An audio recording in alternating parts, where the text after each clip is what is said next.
Puji Tuhan, selamat pagi saudara sekalian. Mari pagi hari ini sebelum kita masuk pada firman Tuhan, kita akan masuk di dalam doa. Mari kita berdoa. Bapa di dalam surga, Bapa yang penuh kasih, kami mengucap syukur karena pagi hari ini kembali kami dilawat oleh firman Tuhan. Dilawat oleh Tuhan sendiri di tengah-tengah kami, untuk kami boleh diberkati melalui firman Tuhan yang akan kami dengarkan. Tuhan Bapa dalam surga, Engkau sendiri akan menilik setiap hati dari orang-orang yang saat ini menyaksikan video ini. Mari Tuhan, jadikan hati mereka sebagai tempat yang terbaik untuk firman Tuhan boleh bertumbuh dan berkembang berbuah dengan luar biasa dalam kehidupan mereka. Bapa dalam surga, hamba-Mu serahkan diri kami masing-masing ke dalam tangan Tuhan. Mereka yang semua bertugas di dalam pembuatan video ini kami serahkan ke dalam tangan Tuhan, khususnya hamba-Mu Tuhan yang akan menyampaikan firman Tuhan. Biarlah hamba-Mu bisa menyampaikan firman Tuhan dengan benar sesuai dengan apa yang menjadi isi hati Allah untuk disampaikan pada pagi hari ini.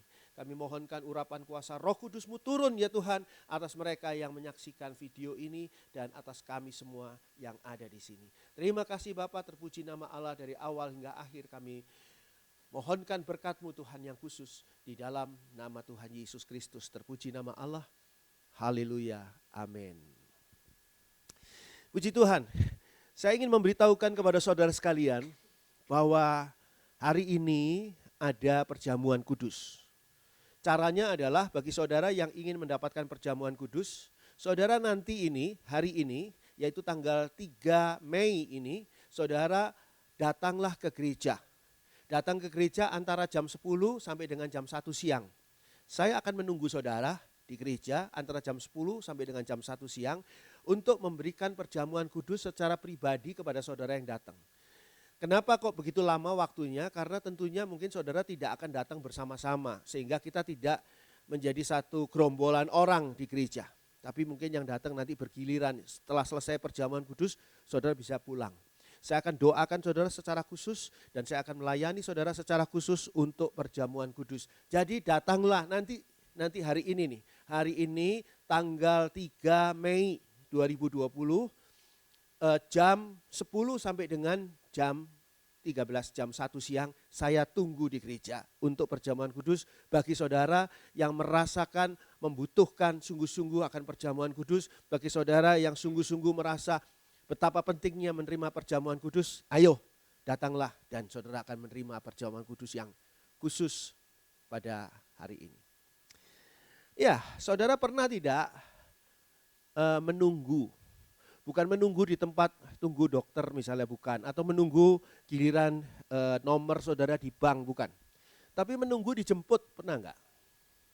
Kalau saudara menunggu dijemput, saudara seringkali juga tidak tahu kadang-kadang kapan akan dijemputnya. Ya tahu kurang lebih jamnya lah. Ketika anak-anak akan dijemput oleh mobil jemputan untuk ke sekolah ataupun karyawan dijemput oleh kendaraan pabrik ataupun kendaraan kantor yang menjemput karyawan itu untuk berangkat ke kantor. Saudara tentu saja menunggu jemputan. Dan menunggu jemputan ini, ketika saudara menunggu jemputan ini, saudara tentu saja sudah siap. Tidak bisa yang jemput itu suruh nunggu, saudara belum siap. Nanti ya Pak, saya mau mandi dulu, saya mau berias dulu, saya mau siap-siap. Nggak bisa, saudara harus sudah siap. Sudah siap, jemputan datang, saudara berangkat. Ya kan begitu, itu kan wajar. Kalau saudara tahu kapan dijemputnya, tentu saudara bisa siap-siap agak sedikit lebih cocok dengan jam jemputannya. Tapi masalahnya kalau saudara tidak tahu kapan saudara dijemput. Dia hanya berpesan gini, oke, saya akan menjemputmu. Kapan? Enggak tahu. Jam berapa? Enggak tahu. Nah, tapi saudara akan dijemput. Nah itu rada repot itu. Saudara mau siap-siap sekarang, ditunggu-tunggu dia enggak jemput-jemput. Tapi saudara mau enak-enakan, tiba-tiba dia jemput. Serba salah. Siapakah dia ini? Yang kalau jemput enggak memberitahu jamnya, enggak memberitahu waktunya, harinya, tanggalnya. Dia adalah kematian. Hari ini kita akan berbicara tentang bersiap diri menjemput atau dijemput oleh kematian. Bersiap diri untuk dijemput kematian. Siap dijemput kematian. Apakah saudara sudah siap? Tidak ada yang siap Pak Andri. Mana ada yang mau siap dijemput kematian? Saya beritahu pada saudara. Siap atau tidak siap, kita masing-masing ini pasti dijemput oleh kematian. Sudah pasti itu. Kapan waktunya belum tahu. Bisa jadi yang lebih tua duluan. Tapi bisa juga yang lebih muda duluan. Jadi tidak tahu kapan kita akan dijemputnya. Masalahnya sekarang begini, sudah siapkah kita untuk dijemput oleh kematian? Kematian ini menjemput kita loh. Tidak sama dengan keberangkatan. Tidak sama dengan keberangkatan. Kalau keberangkatan kita tahu, kita akan berangkat naik bis, kita akan berangkat naik kereta api, kita akan berangkat naik pesawat. Jam berapa berangkatnya? Katakanlah 2 jam sebelum pesawat terbang atau sebelum masuk ke dalam pesawat terbang, saudara harus sudah ada di airport. Oke lah 2 jam sebelum. Tapi kan saudara sudah tahu jamnya. Sehingga saudara nunggu di sana juga sudah tahu. Nanti jam sekian akan boarding. Masuk ke dalam pesawat. Lalu jam sekian kurang lebih akan berangkat. Beda-beda detik lah. Beda-beda 1-2 menit paling-paling.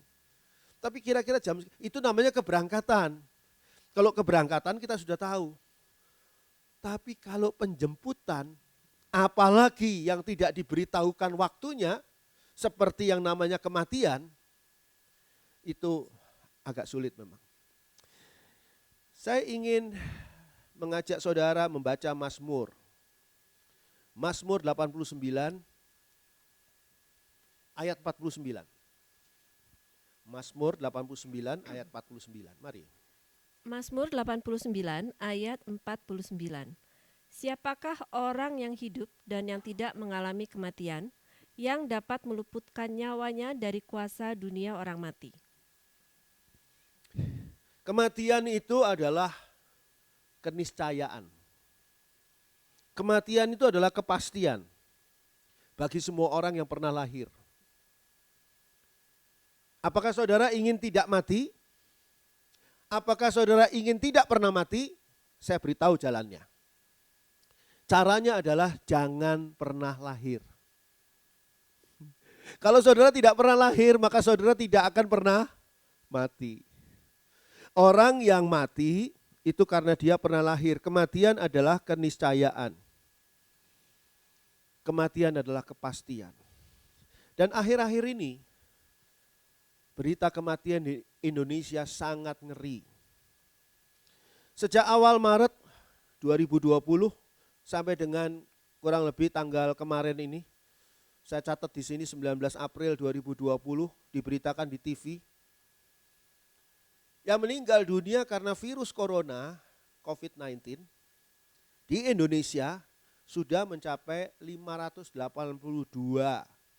orang. Sekarang mungkin lebih.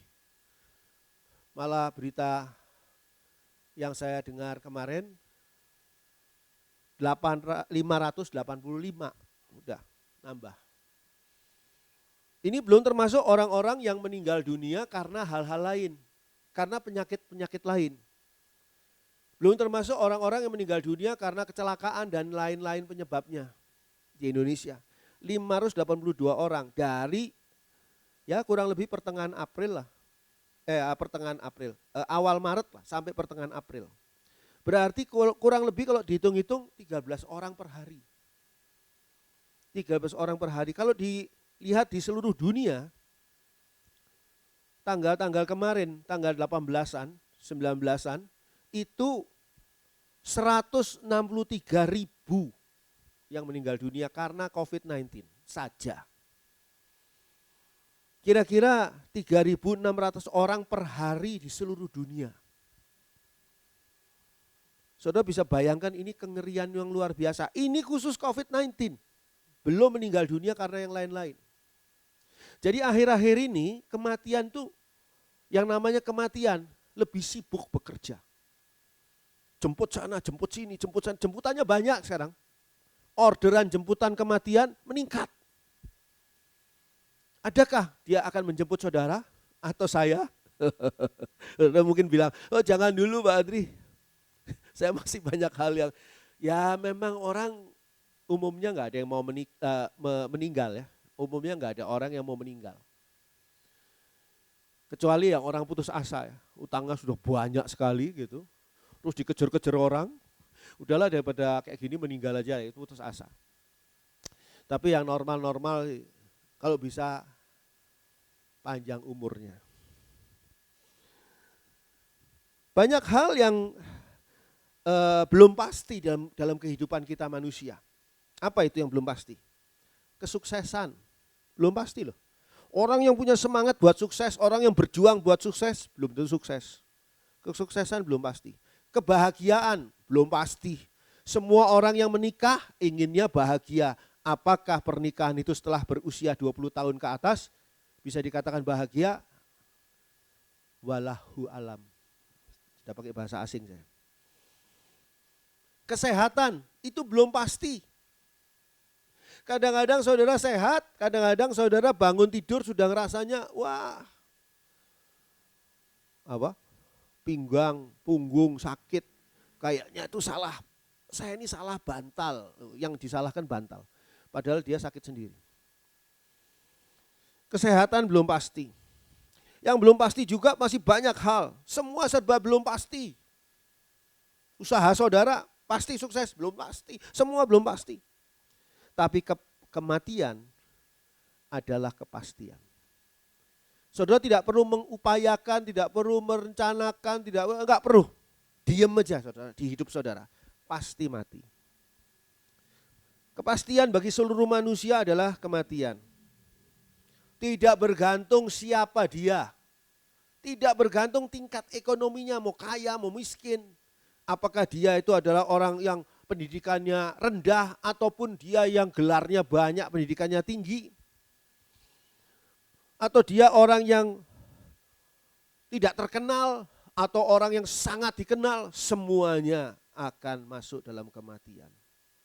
Tidak peduli suku bangsa apa. Saudara kalau lihat sekarang berapa catatannya yang meninggal gara-gara COVID-19 di seluruh negeri. Wah, di seluruh bangsa-bangsa di dunia, semua bangsa dijemput semua sama kematian. Jumlahnya enggak sama. Tapi ada dua hal penting dalam kematian. Pertama adalah waktu. Kapan waktunya kematian itu datang menjemput kita? Kita tidak tahu. Yang kedua adalah caranya kematian. Caranya kematian ini juga kita tidak bisa pilih. Sekarang saya ingin tahu. Kalau saudara, sekarang saudara mikir sebentar. Saudara seandainya saudara boleh memilih, kapan kira-kira saudara ingin mati? Coba, ayo saudara mikir dulu sebentar. Saudara mikir, boleh milih. Kapan kira-kira saudara ingin mati? Apa hari ini, besok, atau tahun depan, atau 10 tahun lagi, atau 30 tahun lagi, atau 100 tahun lagi, atau 1000 tahun lagi? Kapan kira-kira saudara mau milih mati? Berapapun lamanya saudara pilih, ke satu memang tidak bisa dipilih sebetulnya. Saudara tetap mati. Sekarang saya tanya pada saudara. Kedua nih, pertanyaan kedua. Pikir-pikir ya. Saudara ingin matinya dengan cara apa coba? Saudara ingin matinya mati tua? Mati tua tiba-tiba mati gitu aja? Atau saudara inginnya matinya melalui penyakit? Penyakitnya jangan penyakit yang bikin sakit Pak Andri, kalau bisa penyakitnya itu ya jantung sedikit lah boleh. Nanti Pak nyet itu mati. Mau gimana cara saudara? Mau ketabrak truk? Matinya mau ketabrak rel kereta api? Enggak sengaja saudara main HP di rel kereta apinya lewat. Bukan di rel sebelah, di rel yang sama. Amblas saudara. Atau saudara matinya enggak sengaja jatuh dari bangunan lantai 83. Jadi sempat melayang-layang dulu. Woi, gitu. Atau mau gimana saudara matinya? Apapun juga yang saudara pilih caranya, tetap mati. Dan gawatnya ini kita tidak bisa memilih. Kita tidak bisa memilih kapan kira-kira kita akan mati dan caranya bagaimana matinya. Saya ingin kembali mengajak saudara membaca Mazmur. Kita baca Mazmur 90. Mazmur 90 ayat yang ke-10. Mari. Mazmur 90 ayat 10.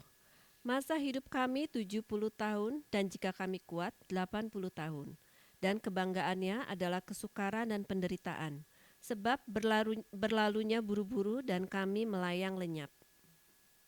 Ayat ini mungkin sudah sering saudara baca. Dan saudara anggap betul kan? Coba saudara baca. Masa hidup kami 70 tahun. Dan jika kami kuat 80 tahun. Iya ya benar juga ya. Kurang lebih segituan lah. Dan kebanggaannya adalah kesukaran dan penderitaan. Iya juga ya. Hidup ini isinya cuma kesukaran, penderitaan. Sebab berlalunya buru-buru. Rasanya cepat. Sudah hari Minggu lagi, sudah hari Minggu lagi gitu. Meskipun kalau di rumah nganggur lama gitu. Tapi kalau diinget-inget, kok cepet ya sudah Minggu lagi. Kok cepet ya gitu ya. Waktu itu memang dikatakan di sini berlalunya buru-buru dan kami melayang lenyap. Kalau udah mati kan lenyap udah. Bahkan kalau sudah dikubur, digali lagi, sudah setulang-tulangnya juga kalau sudah bertahun-tahun udah nggak ada, tulangnya juga sudah nggak ada. Udah habis sama sekali. Ini kan sering saudara baca ayat ini kan? Tapi tahu nggak saudara, siapa yang menulis ayat ini? Kalau saudara buka di sana pada Mazmur 90 bagian awal, Mazmur 90 ayat 1. Doa Musa, abdi Allah. Yang nulis ini Musa loh. Ternyata yang bicara bahwa waktu kita cuma 70 sampai 80 tahun, itu Musa. Dan Musa meninggalnya umur berapa? Kalau saudara buka ya, pada Ulangan 34, coba saya bacakan di sini Ulangan 34, ayat yang ke-7 dikatakan di sini, Ulangan 34 ayat 7. Musa berumur 120 tahun ketika ia mati, matanya belum kabur dan kekuatannya belum hilang. Jadi Musa itu usianya berapa? 120 tahun. Padahal ketika dia nulis Mazmur 90 ini, dia memperkirakan ya paling-paling 80 tahun lah umurnya orang. Meleset total. Musa mengira umurnya cuma 80 tahunan termasuk Musa lah 90 tahun lah, 100 tahun lah. Ternyata dia 120 tahun. Dan lebih dari itu dikatakan Musa di situ masih sehat. Enggak tahu apa yang menyebabkan Musa meninggal dunia loh. Dikatakan di situ Musa masih sehat, matanya juga masih jelas, enggak pakai kacamata. Saudara pernah lihat gambar Musa pakai kacamata? Enggak pernah kan? Saudara pernah lihat saya khotbah tidak pakai kacamata? Jarang kan? Kecuali kalau kacamata ini ketinggalan, baru itu. Khotbah enggak pakai kacamata, ayatnya ditebak-tebak itu. Enggak. Pakai kacamata karena matanya udah banyak ya kekurangan di situ. Musa enggak pakai kacamata. Penglihatannya jelas, badannya sehat. Matinya umur berapa? 120 tahun. Musa tidak tahu kapan akhir dari kehidupannya di dunia ini dan bagaimana cara matinya.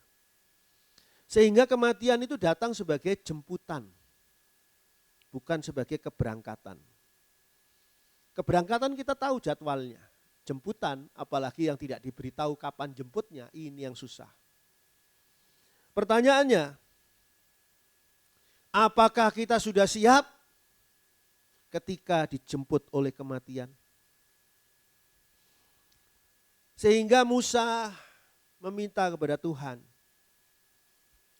untuk mengajari Musa menghitung hari menjelang dijemput oleh kematian. Ayat 12, coba Mazmur 90 ayat 12. Mazmur 90 ayat 12. Ajarlah kami menghitung hari-hari kami sedemikian hingga kami beroleh hati yang bijaksana. Musa minta diajari apa? Menghitung hari-hari kami sedemikian. Menghitung hari ini bukan hari ini 1, besok 2, tanggal besok tanggal 3. Bukan begitu loh.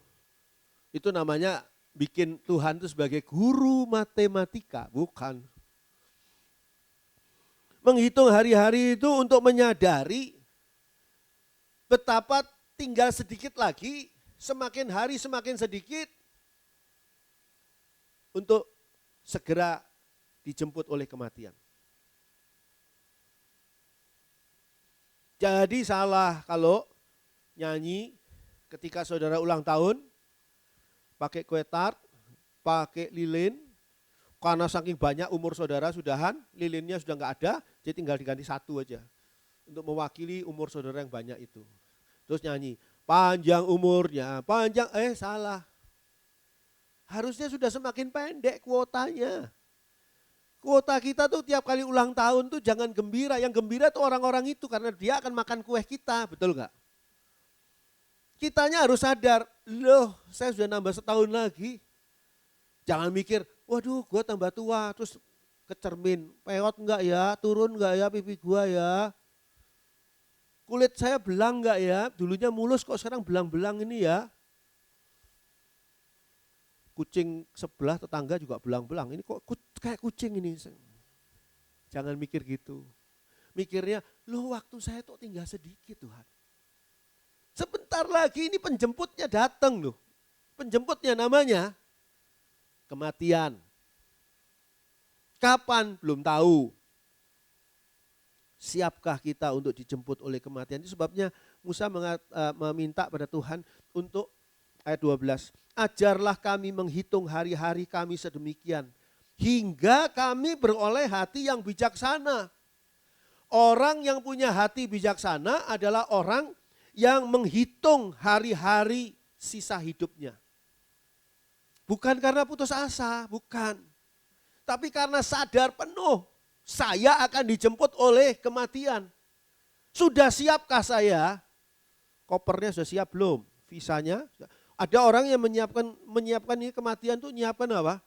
Peti matinya dia beli, dia milih dulu peti matinya. Dia beli, bawa pulang, taruh di kamar. Sampai istrinya takut karena ada peti mati di kamar.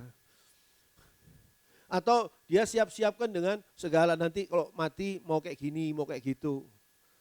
Pakai bajunya ini, siapkan ini. Nanti yang khotbah suruh pendeta anu. Padahal pendeta itu duluan mati malahan. Kita nggak tahu kan. Siapkan beli tanah kuburan. Tanah kuburan sudah dipagerin, udah dirapihkan. Dia yang merancang sendiri. Warna catnya dia yang milih. Kuburannya dia. Ukurannya, ngadepnya ke arah mana. Karena dia dulu lahirnya di Jumat Kliwon. Jadi harusnya ngadep mana-mana gitu ya. Bukan begitu, menyiapkan kematian itu adalah menyiapkan apakah saudara sudah siap belum untuk nanti. Kalau saudara gini, kita mau berangkat ke katakanlah United States of America atau Kanada. Sudah siap belum? Apa yang saudara persiapkan? Ya saudara siap paspor saudara, visa saudara. Saudara sudah siapkan pakaian di sana enggak? Di sana lagi musim dingin loh. Saudara bawanya apa ini? Baju musim panas, saudara bawa ke sana. Sampai di sana saudara kedinginan. Sampai di sana saudara terpaksa beli baju. Karena rasa udaranya dingin. Bukan gitu kan, siap-siap tuh, siap-siap untuk bajunya baju hangat karena di sana udaranya dingin. Di sana itu saudara tahu, oh di sana itu nanti bakal diperiksa visa saudara dan sebagainya. Saudara bisa enggak bahasa Inggris sedikit-sedikit, meskipun bahasa Inggrisnya Inggris Mojopahit kayak saya Inggris Mojopahit. Enggak apa-apa, yang penting orang Inggrisnya ngerti.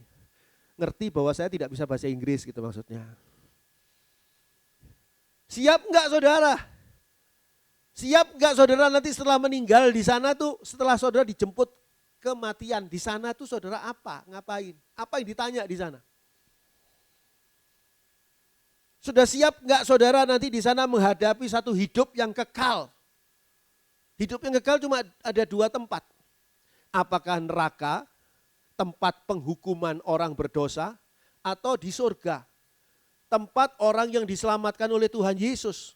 Udah siap enggak saudara? Nah kalau saudara mau masuk surga, saudara mau hidup bersama dengan Tuhan Yesus di surga, ya saudara bertobat sekarang. Terima Tuhan Yesus sebagai juru selamat. Belajar firman Tuhan. Pahami rencana Tuhan, kehendak Tuhan. Nah itu namanya siap-siap untuk dijemput oleh kematian. Jangan nanti setelah kematian sudah di depan saudara.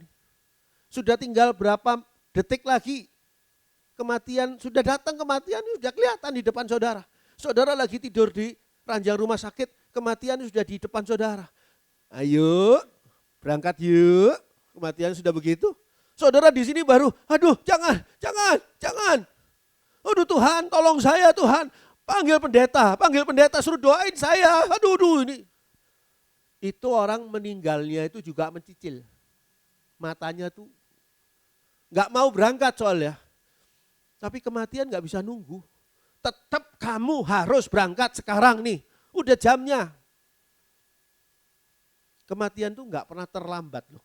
Selalu tepat pada waktunya. Waktunya kita harus meninggal dunia, ya kita meninggal dunia di situ. Karena kematian itu keputusan Allah. Tidak ada yang bisa menggeser keputusan Allah. Kematian. Hari ini juga, jam ini. Saudara meskipun sehat walafiat juga. Bisa saja saudara mati lagi jalan. Jalannya di pinggir jalan loh, enggak di tengah jalan. Kok tengah jalan ditabrak truk ya, pinggir jalan.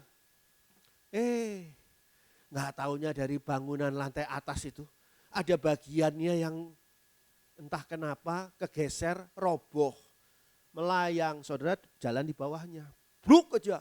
Orang lain enggak ada satupun yang kena saudara sendirian. Ketimpa bongkahan yang jatuh dari lantai 20 misalnya. Mungkin bongkahan itu terjun dari lantai 20 karena bongkahan itu mau bunuh diri. Tapi dia nimpa saudara, ikut mati bersama dengan bongkahan batu. Kematian itu pasti datang menjemput. Nah kalau saudara sudah tahu, oh nantinya saya ingin masuk surga. Cari jalan ke surga. Mana jalan ke surga? Hanya satu, yaitu Yesus Kristus. Tidak ada jalan lain menuju surga. Oh, Pak Andri kan pendeta, tentu saja ngomongnya begitu. Saudara nggak percaya silahkan.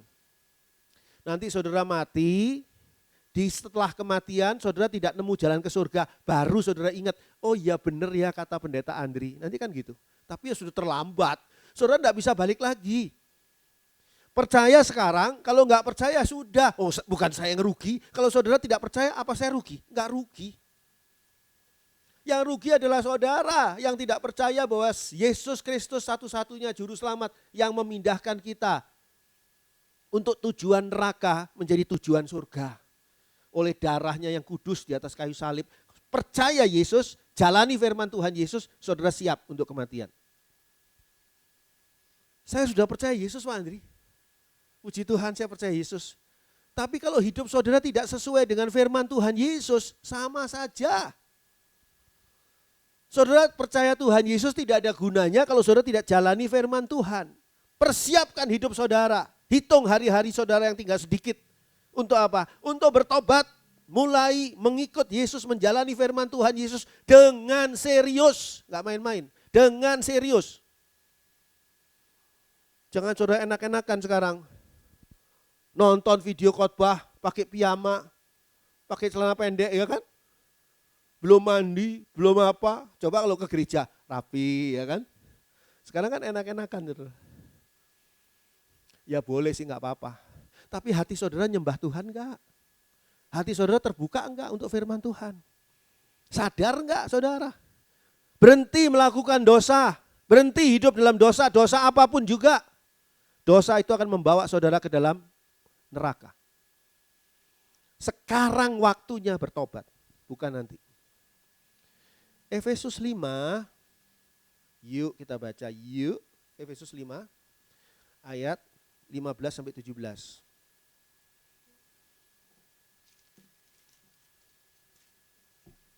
Efesus 5 ayat 15 sampai 17. Karena itu perhatikanlah dengan seksama bagaimana kamu hidup. Janganlah seperti orang bebal tetapi seperti orang arif. Dan pergunakanlah waktu yang ada karena hari-hari ini adalah jahat. Sebab itu janganlah kamu bodoh, tetapi usahakanlah supaya kamu mengerti kehendak Tuhan. Tadi dikatakan Musa menghitung hari-hari menjelang penjemputan kematian. Nah, menghitung hari-hari itu akan membuat kita hidup dalam kearifan. Ayat 15 mengatakan begini. Karena itu perhatikanlah dengan saksama. Perhatikan dengan saksama itu berarti memperhatikan banget, sangat. Bagaimana kamu hidup? Yang harus diperhatikan itu bukan baju saudara. Rapi enggak ya baju saudara? Yang harus diperhatikan itu bukan angka di timbangan badan saudara. Turun atau naik ya? Yang harus diperhatikan bukan berapa banyak ya surat tanah punya saya. Berapa banyak ya emas simpanan berlian saya. Bukan, yang harus diperhatikan itu dikatakan di sini pada ayat 15 itu jelas loh. Karena itu perhatikanlah dengan saksama bagaimana kamu hidup. Bagaimana saudara menjalankan hidup. Bagaimana saudara menjalankan waktu-waktu saudara detik demi detik, menit, jam, hari, minggu, bulan, tahun di dalam hidup saudara. Bagaimana saudara mengisinya? Kalau malam hari itu ya, saudara mau tidur, saudara doa kan? Kadang-kadang doa benar-benar, kadang-kadang doa sambil ketiduran kan? Jangan ketiduran. Selesai doa saudara renungkan begini loh. Hari ini apa ya yang saya lakukan dalam hidup saya? Apakah setiap bagian, setiap hal yang saya lakukan pada hari ini dalam hidup saya bisa tidak saya pertanggungjawabkan di hadapan Tuhan? Bisa tidak? Kalau ada yang saudara, aduh Tuhan, iya tadi siang itu saya tidak bisa mempertanggungjawabkan di hadapan Tuhan. Aduh Tuhan ampuni saya kesel sekali sama istri saya, terus saya tempeleng dia. Aduh saya nggak bisa mempertanggungjawabkan di hadapan Tuhan. Segera saudara minta ampun malam itu. Sebelum tidur, jangan-jangan saudara tidur, saudara langsung berangkat dijemput loh. Minta ampun dan saudara bertobat. Peluk istri saudara, cium istri saudara. Biarin dia bingung juga, kenapa tadi siang mukul sekarang kok nyium-nyium, ini ada maksud apa ini, biarin. Minta ampun, minta maaf, bertobat. Itu namanya mengevaluasi diri. Itu memperhatikan dengan saksama bagaimana kita hidup. Itu namanya menghitung hari. Kalau kita menghitung hari, kita akan membuat hidup kita di dalam kearifan. Karena itu perhatikanlah dengan saksama bagaimana kamu hidup, janganlah seperti orang bebal, tetapi seperti orang arif. Saudara tahu orang bebal enggak? Orang bebal ini bukan orang bodoh loh. Orang bebal kadang-kadang malah jenius pinter. Bebal itu keras hati, keras kepala. Sudah diomongi firman Tuhan berkali-kali, berhenti ngerokok, masih ngerokok juga, itu bebal. Yang ngerokok-ngerokok. Saya bicara lewat video ini, mengatakan bebal. Kalau sudah diomongi jangan rokok, jangan, udah dikasih contoh begini, kasih nasihat begini, dokter ngomong gini, pendeta ngomong, jangan rokok, berhenti. Nggak mau berhenti juga. Itu namanya, nah saudara bilang sendiri barusan. Bebal. Sudah diomongi jangan membuang waktu kita untuk berbuat dosa. Tapi masih tetap rajin berbuat dosa. Aduh ampun deh. Bebal itu namanya. Saudara mungkin orang pinter, jenius. Nilai saudara waktu kuliah dulu A+, plus.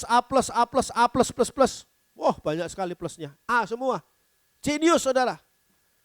Tapi bebal, keras kepala. Diomongi firman Tuhan juga enggak berubah-berubah. Sudah berapa tahun saudara jadi Kristen? Kok enggak berubah-berubah sampai hari ini? Masih ngomong kasar, masih perbuatannya buruk, masih nipu orang, masih jahati orang, masih punya pikiran yang buruk, masih suka gosip, masih suka fitnah orang. Kapan mau bertobatnya, Bung?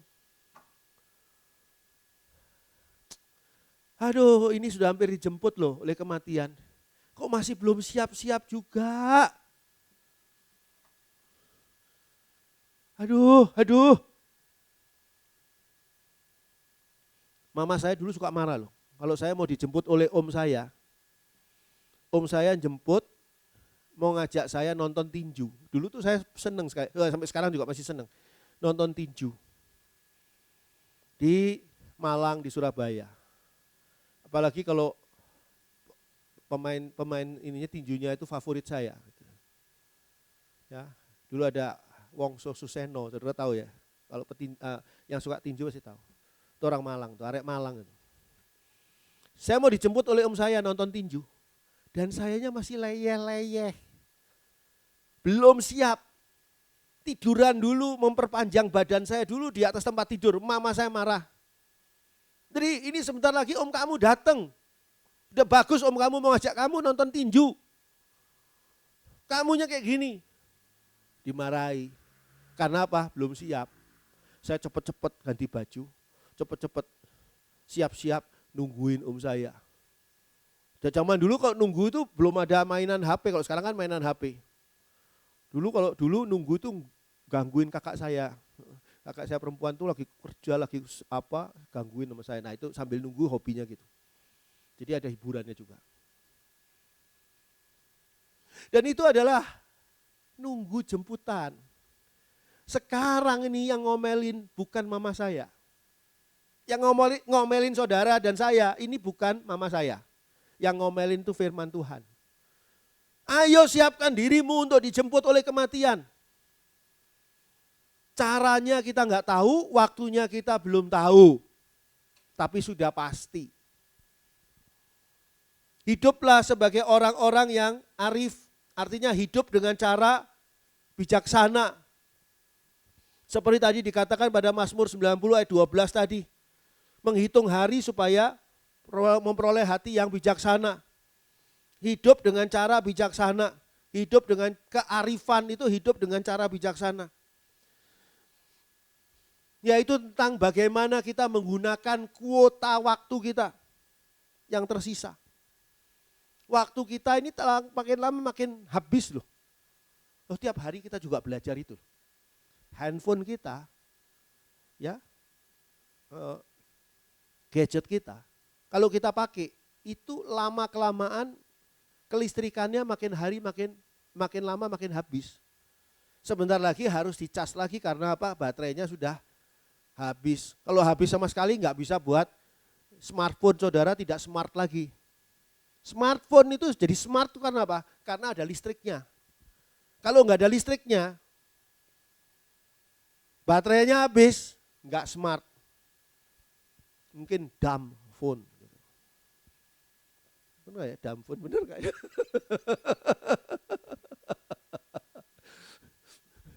Saudara punya smartphone berapa? 1, 2. Mungkin saudara punya 7 atau 8 dumb phone. Di gudang saudara sudah bulukan, udah karatan. Udah nggak smart lagi. Kita juga sama, umur kita tuh kuotanya makin lama makin habis. Sehingga kita tuh harus sadar bagaimana menggunakannya. Karena kita tidak pernah tahu berapa lama sisa waktunya. Loh kalau baterai gampang loh. Baterai HP itu gampang. Tinggal saudara lihat tinggal berapa strip. Gitu, kalau pakai strip-stripan. Kalau dihitung persennya tinggal berapa persen. Wah tinggal 15% lagi, pasti kelabakan lah, kita sudah tinggal 15% kelabakan. Apalagi tinggal 5%, kelabakan saudara, waduh tinggal 5%, cari casan gitu kan. Tapi kalau sisa kuota waktu kita, itu tidak pernah tahu. Berapa sisa waktu kita, kuota umur kita tinggal berapa, nggak ada yang tahu. Mazmur 39 ayat 5. Saudara beri tanda dulu Efesus 5 ayat 15 sampai 17 tadi. Mazmur 39 ayat 5. Mazmur 39 ayat 5. Ya Tuhan, beritahukanlah kepadaku ajalku dan apa batas umurku, supaya aku mengetahui betapa fananya aku. Ini yang ngomong ayat 1, Daud. Daud itu kekasih Tuhan. Hubungannya Daud itu sangat dekat dengan Tuhan. Luar biasa Daud itu, kekasih Tuhan. Sangat disayang oleh Tuhan. Tapi dia juga tidak tahu sisa kuota waktunya dia tinggal berapa. Sisa kuota umurnya dia tinggal berapa. Gak tahu. Ya Tuhan, ayat 5. Beritahukanlah kepadaku ajalku. Ini bukan Daud putus asa, bukan. Tapi Daud tuh pengen tahu sampai kapan sih saya ini masih hidup sampai kapan. Dan apa batas umurku. Kalau saudara jalan, saudara tanya kepada orang, di mana ya toko anu? Orang yang di pinggir jalan menjawab, itu loh, di depan itu loh. Kelihatan kan ada truk warnanya merah. Nah itu persis di tempat truk itu parkir. Jadi saudara tahu, saudara jalannya berapa jauh nih ke sana. Kalau jauh sekali, saudara mungkin ya naik ojek sepeda motor. Kalau enggak terlalu jauh ojek sepeda motor enggak ada ya, saudara naik ojek gendong gitu, minta digendong orang, dibayar orang itu. Tapi kan tahu sampai di truk warna merah. Sekarang kalau umur saudara, saudara tahu kira-kira sampai mana ya batas umur waktu saudara? Batas umur saudara sampai di mana? Seperti Daud bertanya di sini, apa batas umurku? Sampai di mana? Saya tahu ada batasnya, tapi batasnya di mana? Kalau saudara naik kapal laut, di tengah lautan, saudara hampir melihat di mana-mana laut semua. Air semua kayak enggak ada batasnya. Saya pernah berada di kapal laut menuju Makassar. Di Masalembo, di lautan Masalembo di situ, dulu Tampomas 2 tenggelam. Untung saya bukan naik Tampomas 2. Saya lihat di tengah laut tuh lautan semua. Air semua, nggak ada batas, nggak ada pulau, nggak ada apa-apa loh di situ. Jadi kalau tenggelam di situ memang susah mau berenang kemana coba. Meskipun orang yang jago berenang juga. Karena nggak kelihatan batasnya. Seolah-olah nggak ada batasnya. Kalau umur kita nggak lihat batasnya tapi kita sadar pasti ada batasnya. Sampai di mana batasnya? Pak Andri ini kalau khotbah nakut-nakutin, khotbah kok tentang kematian ini, nggak seneng kalau khotbah tentang kematian. Loh, tapi ini faktanya. Saudara kalau tidak dinyatakan fakta begini, kapan saudara akan hidup di dalam kearifan? Hidup dengan cara bijaksana. Menjalani sisa waktu yang ada. Daud bilang di sini, supaya aku mengetahui betapa fananya aku. Supaya aku sadar Tuhan, bahwa aku ini fana. Artinya akan berlalu. Semuanya akan berlalu. Orang yang menikah seringkali berjanji sampai maut memisahkan kita. Sampai maut, belum maut memisahkan, mereka sudah pisah sendiri. Tapi betul loh, sampai maut memisahkan. Sebab itu batas waktu di dunia. Nah di surga gimana? Apakah ada orang yang terikat pernikahan? Alkitab mengajarkan tidak ada ikatan pernikahan di surga. Karena surga itu bukan seperti di dunia jasmani. Tapi itu nanti kapan-kapan kita belajar itu. Kalau kita kembali ke Efesus 5. Efesus 5 ayat 17 mengatakan begini. Sebab itu janganlah kamu bodoh, tetapi usahakanlah supaya kamu mengerti kehendak Tuhan. Artinya, oleh sebab itu jangan sampai kamu bodoh. Kamu harusnya menjadi orang lawannya bodoh apa? Pintar. Betul, beberapa saudara sudah ngomong tadi barusan, saya dengar dari sini, pintar. Jangan bodoh, tapi pintar. Siapakah orang yang bodoh dan siapakah orang yang pintar? Ayat 17 mengatakan begini. Sebab itu janganlah kamu bodoh, tapi usahakanlah supaya kamu mengerti kehendak Tuhan. Artinya orang yang mengerti kehendak Tuhan dalam kehidupannya yang singkat ini, itu adalah orang yang pintar. Orang yang arif, orang yang hidup dalam bijaksana, dengan cara yang bijaksana. Siapakah orang bodoh? Orang bodoh itu adalah orang yang dikatakan ayat 17 tidak mengerti kehendak Tuhan untuk kehidupannya yang singkat ini. Saudara bodoh atau pintar? Saudara mengerti kehendak Tuhan untuk hidup saudara yang singkat atau tidak? Waduh Pak Andri, saya ini ijazahnya sarjana itu sudah numpuk-numpuk. S1, S2, S3, wah banyak sekali ijazah saya. Saya ini orang pintar loh. Tapi mengerti kehendak Tuhan atas hidup saudara enggak? Tidak mengerti, mulai sekarang belajar. Mumpung masih hidup. Ayo mulai sekarang belajar. Enggak ada orang mati yang belajar. Orang yang masih hidupnya loh belajar. Makanya saudara kalau mau belajar ya, belajar bahasa Inggris, belajar masak, belajar kursus kursus ini selalu ditanya nama, catat. Alamat, catat. Nomor HP, catat. Tanggal lahir, catat. Enggak ada yang ditanya, kamu masih hidup atau sudah mati? Enggak ada. Sebab orang yang daftar belajar itu pasti masih hidup. Mumpung saudara masih hidup, yuk belajar. Belajar firman Tuhan. Belajar mengerti kehendak Allah. Kalau saudara belum ngerti, tanya dong. Allah itu Bapa kita kok, tinggal tanya. Doa, berlutut. Bapa di surga, apa yang kau kehendaki untuk hidupku yang singkat dan semakin singkat ini. Kalau sudah doa tanya begitu, jangan ngomong sendiri. Oh pasti Tuhan maunya gini.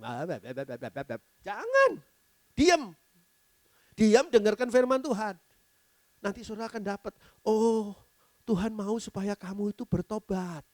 Tuhan mau supaya kamu itu mulai sekarang jalani firman Tuhan secara serius. Tuhan mau supaya kamu itu mengabarkan Injil. Tuhan mau supaya kamu itu jadi saksi Tuhan, saksi kerajaan Allah. Harusnya kita tuh sedang sibuk melayani Tuhan ketika jemputan kematian itu datang. Jangan jemputan kematian itu datang pada saat kita lagi sibuk berdosa, lagi asik-asiknya berbuat dosa, asik berbuat dosa. Kematian datang, wah, amsyong deh, cilaka 12. Cilaka kenapa kok 12 ya? Karena 11 itu adalah angka indah, jadi 12 saja. Saudara nggak tahu 11 angka indah itu kenapa, tanya sama temennya.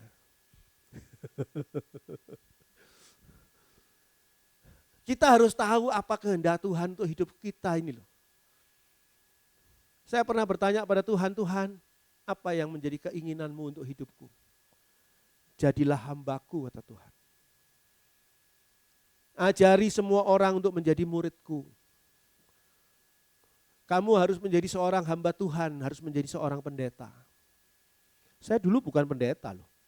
Gak ada satupun bayi yang lahirnya pendeta gitu. Begitu lahir pendeta, gak ada. Saya hidupnya gak karuan. Hidup saya isi dengan pemberontakan kepada orang tua saya, kepada Tuhan, pada semua. Hidup saya kacau. Mama saya berdoa 20 tahun lebih untuk supaya saya bertobat. Doa mama saya itu yang membuat saya akhirnya dijamah Tuhan dan klepek. Saya bertobat dan saya menyerahkan diri, Tuhan, apa yang menjadi rencanamu untuk hidupku. Tuhan mau supaya saya melawan arus dunia untuk memberikan pengajaran firman Tuhan yang benar. Itu sebabnya semua khotbah saya direkam. Dari tahun 1995 sampai pada hari ini, semua khotbah saya direkam dan saudara boleh dengarkan semua khotbah saya. Tidak ada satupun khotbah yang saya ulang. Saudara boleh dengar. Karena khotbah itu kenapa direkam? Karena untuk didengarkan oleh orang-orang banyak yang mungkin hari itu tidak hadir di situ. Dan oleh orang-orang generasi berikutnya ketika saya sudah dijemput oleh kematian. Pada saat nanti saya dijemput oleh kematian, saudara masih bisa melihat video ini. Dan video ini masih berbicara kuat pada saudara untuk bertobat, untuk sungguh-sungguh hidup sesuai dengan firman Tuhan, mempersiapkan kematian saudara. Mari saya ajak saudara membaca berikutnya ini, tapi sebelumnya saya ingin mengingatkan saudara bagaimana caranya kematian itu menjemput kita. Tadi kan waktunya, sekarang cara menjemputnya. Apakah sebagai orang-orang beriman kepada Tuhan Yesus kita akan memasuki kematian dengan cara yang baik? Karena saya sudah beriman pada Tuhan Yesus, maka saya akan memasuki kematian dengan cara yang enak gitu. Cara yang baik, cara yang indah. Apakah karena saya seorang pendeta saya akan mati dengan terhormat? Atau mestinya begitu loh, pendeta masa mati enggak terhormat? Harusnya terhormat. Apakah ketika nanti kematian datang itu kita tidak harus mengalami penderitaan? Kan saya orang beriman pada Tuhan Yesus, masa mau mati aja menderita? Apakah begitu? Mari kita baca Matius 10 ayat 1 sampai 4.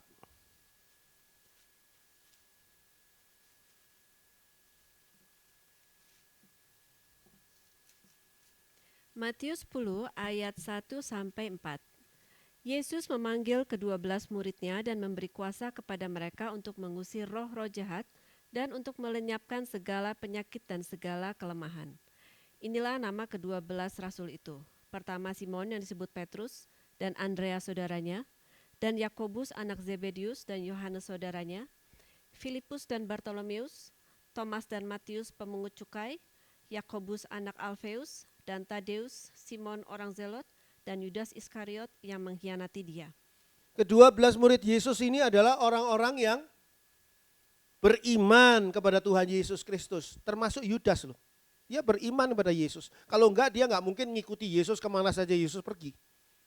Akhirnya dia berkhianat, betul. Tapi dia percaya pada Tuhan Yesus. Dan dikatakan di sini sudah diberi kuasa oleh Tuhan Yesus. Pada ayat 1 dikatakan, Yesus memanggil ke-12 muridnya dan memberi kuasa kepada mereka untuk mengusir roh-roh jahat dan untuk melenyapkan segala penyakit dan segala kelemahan. Diberi kuasa.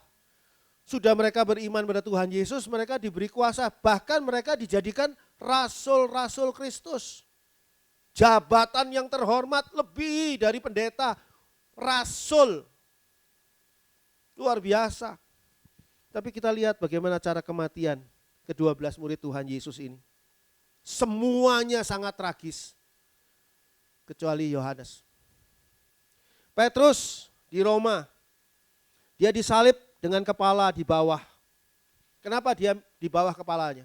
Karena dia minta jangan sampai dia disalib sama seperti Tuhan Yesus disalib. Saya tidak pantas untuk disalibkan sama seperti Tuhan Yesus. Saya lebih baik kepalanya di bawah. Andreas di Patras Yunani. Dia disalib dengan salib berbentuk X. Tanda silang X. Lalu dicambuk oleh 7 tentara. Dan saat itu dia masih hidup. Dan selama 2 hari tidak diberi makan, tidak diberi minum, dia disiksa. Tapi selama 2 hari itu dia berkhotbah terus sambil disalib. Bentuknya silang, tidak dikasih makan, tidak dikasih minum, dicambuk, disiksa, khotbah terus dia. Khotbah untuk siapa? Enggak ada murid-muridnya Andreas ada di sana. Yang ada adalah orang-orang yang menyiksa dia. Dia berkhotbah untuk orang-orang yang menyiksa dia. Sambil terikat pada salib. Sampai akhirnya dia mati. Yakobus, anak Zebedius, tahun 44 Masehi. Dicatat oleh Kisah Para Rasul 12 ayat 1 dan 2. Dibunuh dengan pedang, yaitu dipenggal oleh perintah Herodes. Sebelum dia dipenggal, dia berkhotbah terus sampai kepalanya lepas dari lehernya. Baru dia berhenti berkhotbah. Ini adalah orang-orang terhormat itu, murid-murid Kristus, rasul-rasul yang mendapatkan kuasa dari Tuhan. Pertanyaannya, di mana Tuhan? Kok tidak menolong rasul-rasulnya? Di mana Tuhan kok membiarkan rasul-rasulnya menderita karena berita Injil? Mereka ini bukan karena bersalah, bukan karena nyopet, nyolong atau berbuat hal-hal yang dosa, bukan. Mereka itu diperlakukan dengan kasar dan jahat, bahkan dibunuh karena mereka menyampaikan kabar baik, berita Injil yang menyelamatkan banyak orang. Yohanes, anak Zebedeus, tahun 96 Masehi, dimasukkan ke dalam kuali berisi minyak mendidih. Tapi mujizat Tuhan terjadi, Yohanes selamat. Lalu dia dibuang ke Pulau Patmos untuk bekerja paksa di tambang batu bara di sana. Kenapa Tuhan menyelamatkan Yohanes, anak Zebedeus dari kuali berisi minyak mendidih? Karena Tuhan mau memberikan wahyu kepada Yohanes di Pulau Patmos. Sehingga ketika dia dibuang ke Pulau Patmos, Tuhan menunjukkan wahyu. Tuhan menunjukkan revelation dan Yohanes menuliskannya sebagai kitab wahyu. Setelah dia dibebaskan dari Pulau Patmos, dia meninggal dalam usia lanjut di Edessa, Turki. Hanya Yohanes yang meninggalnya ya rapih lah. Dikubur benar-benar sopan, mati tua. Hanya Yohanes satu yang nulis Injil Yohanes tuh. Filipus tahun 54 Masehi. Dia disalib terbalik dan tetap berkhotbah saat dia disalib itu sampai kematiannya. Bartolomeus atau dengan nama lain Nathanael di Armenia, Turki. Setelah Bartolomeus ini membawa raja Armenia bernama Polemus menjadi Kristen. Ini membuat Astiages, saudara Polemus, marah. Lalu menangkap dan menghukum Bartolomeus dengan menguliti Bartolomeus hidup-hidup. Caranya gimana? Kulit Bartolomeus itu tubuhnya itu dipukul, dicambuk, pakai cambuk yang ujungnya ada kaitnya. Sehingga kulitnya lama-lama tercabik dan akhirnya kulitnya habis, darah keluar semua dan kehabisan darah Bartolomeus meninggal dunia. Ini cara Tuhan membuat orang-orang pilihannya meninggal dunia. Thomas yang pernah mencucukkan jarinya, yang disuruh oleh Tuhan Yesus mencucukkan jarinya di dalam lukanya Tuhan Yesus. Tahun 52 Masehi dilemparkan ke dalam perapian. Tetapi karena masih hidup, dia dikeluarkan dari perapian, dia ditikam tombak di Coromandel, India Timur. Di sana dia mendirikan gereja Santo Thomas. Saat menjalankan misinya untuk mendirikan gereja Tuhan itu, gerejanya akan akhirnya berdiri dengan nama Santo Thomas. Tapi dia ditikam tombak. Matius, penulis Injil Matius, tahun 70 Masehi, sewaktu sedang mengajar sekelompok orang Kristen di Nadafar, Ethiopia. Dia ditangkap atas perintah Raja Hitakus. Lalu tangan dan kakinya dipasak ke tanah dan kepalanya dipenggal. Itu Matius. Gak ada yang matinya itu baik-baik kecuali Yohanes. Gak ada yang matinya itu normal. Matinya itu seneng, enak, gak ada. Semuanya itu mati di dalam penderitaan, penyiksaan. Mati seperti orang yang tidak ada harganya, padahal mereka itu rasul. Yakobus, anak Alfeus, ini saudara sepupunya Yesus, jadi muridnya Yesus. Meninggal sebagai martir di Persia, gak terlalu banyak berita tentang Yakobus anak Alfeus ini. Tadeus, setelah kejatuhan Yerusalem tahun 70 Masehi, Tadeus ini pindah ke Syria. Dia dirajam sampai mati di kota Edessa, Syria. Simon orang Zelot, dia menginjil bersama Tadeus, dia juga dirajam sampai mati di Edessa, Syria. Yudas Iskariot tahun 29 Masehi. Matius 27 ayat 5 mengatakan Yudas ini menggantung diri setelah dia menyesal telah menjual Yesus. Dia mati menggantung diri. Markus, penulis Injil Markus, mati di Alexandria di Mesir. Setelah badannya hidup-hidup diseret oleh kereta kuda di sepanjang jalan-jalan kota Alexandria yang penuh dengan batu. Jalannya itu penuh dengan batu, bukan jalan aspal licin gitu, enggak. Badannya diseret oleh kereta kuda dan mati pada waktu itu. Lukas, Dr. Lukas, tabib Lukas, penulis Injil Lukas, mati digantung di sebuah pohon zaitun di Yunani setelah dia selesai berkhotbah. Dia selesai berkhotbah dengan jemaatnya di sana, dia ditangkap, digantung di pohon zaitun di Yunani. Ini masih mending dibandingkan dengan yang lain penderitaannya. Yudas, saudara Yesus. Yudas, penulis surat Yudas, saudara Yesus. Penulis surat Yudas mati dengan cara dihujani panah. Dipanah bukan dari jarak jauh, kalau jarak jauh bisa luput panahnya. Ini enggak, dari jarak dekat dipanahi, juret, mati dia. Matias ini adalah orang yang menggantikan Yudas Iskariot. Kalau saudara bisa baca pada Kisah Para Rasul pasal 1. Matias di Yerusalem, dia mati karena dirajam batu. Lalu kepalanya dipenggal. Barnabas, ini bekas partnernya Rasul Paulus, mati dirajam batu di Salonika. Yakobus, saudara Yesus, penulis surat Yakobus, tahun 62 Masehi di Yerusalem, dilemparkan dari menara Bait Allah bagian tenggara. Menara Bait Allah bagian tenggara ini tempat di mana Yesus pernah dicobai oleh iblis. Yakobus dilemparkan dari sana, tinggi menara itu lebih dari 30 meter. Tapi dia tidak mati. Lalu sampai di bawah, dalam kondisi dia sudah di bawah, dia dipukuli dengan gada sampai mati. Rasul Paulus tahun 67 Masehi di Roma, dia disiksa. Rasul Paulus ini mengalami siksaan paling lama di antara semua rasul. Siksaan bui penjara paling lama di antara semua rasul. Dia disiksa, kemudian dipenggal oleh Kaisar Nero yang sakit jiwa. Saudara lihat di sini. Kita tidak mengetahui apakah kematian itu akan menjemput kita melalui usia lanjut, penyakit, kecelakaan, mungkin juga ada yang membunuh kita. Mungkin ada yang membuat kita menjadi martir, orang yang mati karena membela nama Kristus, membela Injil kerajaan Allah. Kita tidak mengetahui bagaimana kematian caranya menjemput kita. Itu tidak penting. Yang lebih penting adalah apakah kita sudah siap ketika dijemput?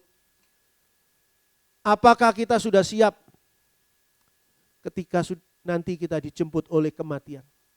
Apakah saudara sudah siap ketika nanti dijemput oleh kematian?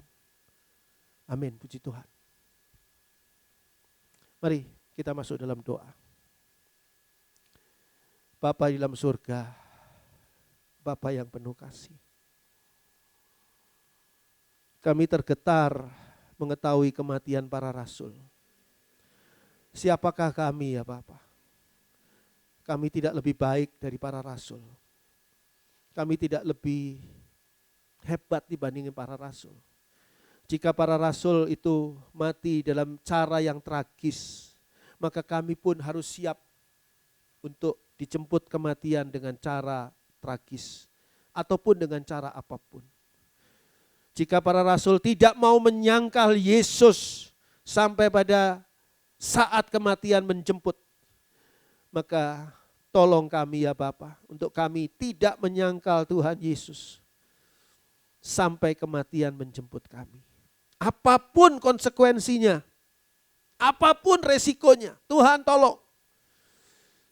Agar kami membiarkan diri kami dijemput oleh kematian, menyerah kepada Tuhan, karena percaya hidup kami di dalam tangan Tuhan, bukan di dalam tangan manusia. Tolong kami mempersiapkan diri ya Bapa. Menghitung waktu-waktu hari-hari kami yang tersisa ini. agar kami benar-benar dipersiapkan oleh Roh Kudus dan firman Tuhan untuk siap dijemput kapanpun oleh kematian dengan cara bagaimanapun juga.